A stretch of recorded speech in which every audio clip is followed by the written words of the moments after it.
Time now to begin our look through the papers in our news review. This morning I'm joined by Cindy Yu from The Spectator and broadcaster and commentator Alex Andreou. So, very good morning to both of you. Lovely to see you here bright and early this morning.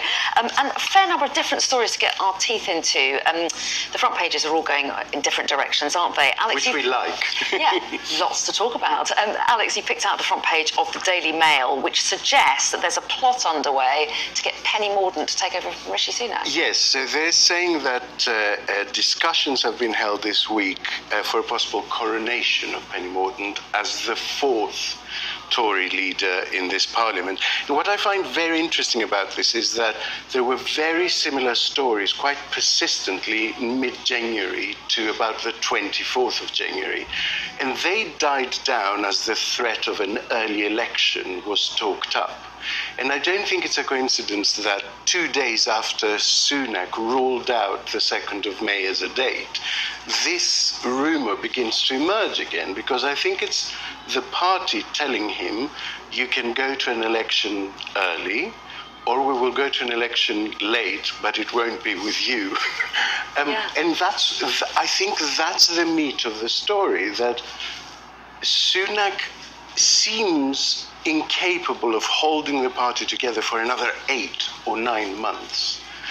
So I think he will at some point face the choice to either call an early election or face a leadership challenge. And why would Tory MPs want an early election, given the state of the polls now? I mean, the thinking seems to be that Rishi Sunak wants to hold on as long as possible in the hope that perhaps if the economy picks up, for example, or there's some other bit of good news that might persuade the electorate to change their minds, because the polls obviously look so dire.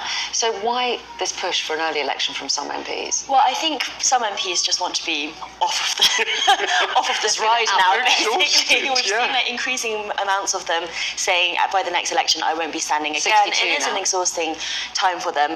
But I'm not sure that they would actively like an early election. I think it's more that that's within the remit of Number 10. Number 10 was using it as a threat to head off any leadership challenges.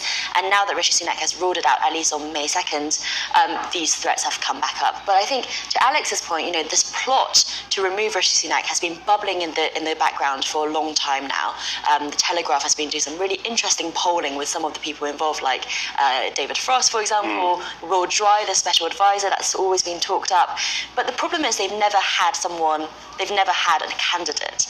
And so they're desperately trying to find someone like that, because if you're going to replace Rishi Sunak, you need someone to replace him with. Well, yeah, and there's going to be lots of other people whose noses might be out of joint reading this headline. I mean, there are lots of other people who fancy their chances. In some ways, but not necessarily at this current juncture, because it's such dire straits for the Conservative Party. Would you really want to be crowned before the election, or do you want to be the opposition leader, let's say, if you lose the election afterwards? The interesting details that had emerged back when this story came up in January were that they were going to try to make a 100-day contract with Britain, modelled on the contract with America that the Republicans did in the 1994 mid-election, which is to say that we know we've changed leaders so many times. Give me 100 days to just show you a direction, to show you which way we can go, and then we will have an election. So essentially, to promise an election as soon as a new leader is elected, but not immediately, in 3 and a bit months' time. Interesting. Who knows? Who knows? Well, and the Eye picks up on this this sense of rebels plotting behind Rishi Sunak's back. What exactly are they saying? I mean, they're suggesting that it is going to happen, but what are the mechanisms by which it could happen? Is this all about the number of no-confidence letters that go in to the 1922 committee? And the Eye has spoken to an anonymous minister who hasn't put their name on the record, to say that come the local elections in May, the developments could be so dire that was the juncture at which a no-confidence vote is triggered. But with all of this talk of challenge and all that sort of stuff, I'm just sceptical because, A, they don't have a candidate. I'm not sure Penny Mordaunt really necessarily gave her name to be mentioned in this way. And as I say, other people are a bit worried about coming in at this juncture. But also, B, what will the electorate really think about yet another Conservative starts to look ridiculous, and a lot of MPs are very concerned about that there is no saving grace in this particular aspect, that they have to go in the election with Rishi Sunak regardless, because it's just such a bad look otherwise. I mean, would he lose a no confidence vote? I mean, is there a chance he might not? Exactly. So it has to be said that the pattern historically has been that when there's a leadership challenge, even if you win the vote of no confidence, you fall soon thereafter. Actually, that has been what's tended to happen. And I agree with every single reason Cindy has given. And yet that is to credit the totality of MPs with a sort of collective intelligence that they will jointly do the right thing. But that's not what we're talking about here. We're talking about 350 odd individual decisions. And if you're an MP who is absolutely certain to lose, or who thinks you might have slightly more of a chance under Penny Mordaunt leadership, then that's your individual choice. So, Cindy, what's your take? Do you agree with the eye here that the PM will 100% face a challenge from? I'm not sure about that, because I don't actually see that enough Conservative MPs within the party talking about this. You know, the people, the main ringleaders seem to be those who are, you know, like David Frost is in the Lords, special advisors who are circling.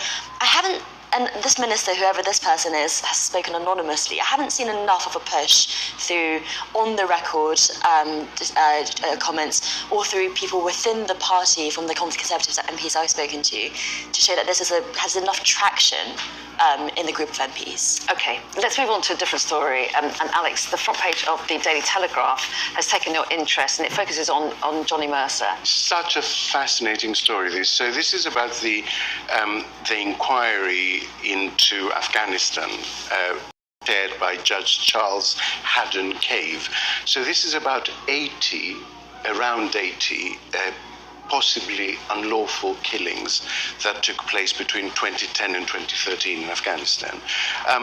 And Johnny Mercer, who is the Veterans Minister, which is not part of the Ministry of Defence, it's part of the Cabinet Office, quite strangely, gave some evidence about a month ago that was really quite shocking, because he said that he has heard first-hand testimony that things have gone on, and that he doesn't necessarily trust the army leadership and the Ministry of Defence to tell him the truth, which was really quite a stunning thing to say.